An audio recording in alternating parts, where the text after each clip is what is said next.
સગીરા સાથે થયેલી છેડતીના કેસમાં આખો આદિવાસી સમાજ રોષે ભરાયો છે અને એકઠો થઈ ગયું છે। વાંસદા ધારાસભ્ય અનંત પટેલ અને જિલ્લા કોંગ્રેસ પ્રમુખ આનંદ ચૌધરીએ પીડિત પરિવારની મુલાકાત લીધી છે। સ્થાનિક પોલીસના વલણને લઈ ભારે વિરોધ પણ દેખાઈ રહ્યો છે। તે અંગે વધુ માહિતી માટે આપણે જોડાઈએ આપણે ઇન્ડિયા ન્યૂઝ ગુજરાતના સંવાદદાતા વિરલ પરમાર સાથે। તો જી વિરલજી, અત્યારે આદિવાસી સમાજના જે નેતાઓ અને ગામ લોકોનો માહોલ છે તે કેવો છે અને શું કોઈ મૌન રેલી કે આંદોલનની તૈયારીઓ શરૂ થઈ ગઈ છે કે પછી પોલીસ અંગે શું ભૂમિકા છે તે અને જે સ્થાનિક લોકોએ પોલીસની ભૂમિકા અંગે તીવ્ર આક્ષેપો કર્યા છે, શું છે સમગ્ર માહિતી? એમાં એવું છે કે જે 13 વર્ષની દીકરીને જે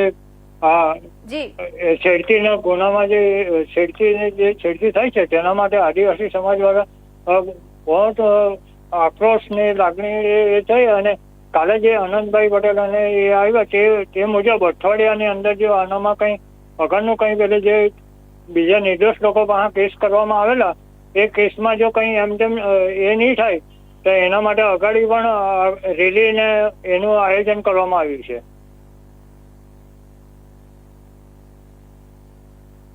જી, આ પૂર્વ ધારાસભ્ય આનંદ ચૌધરી અને ધારાસભ્ય અનંત પટેલે જે દાવા કર્યા છે કે સ્થાનિક પોલીસ ફરિયાદ ન લે તેવા પ્રયાસો કરી રહી હતી, તો તેના પુરાવા કે ઘટનાક્રમ વિશે વધુ વિગતો ઉપલબ્ધ છે કઈ?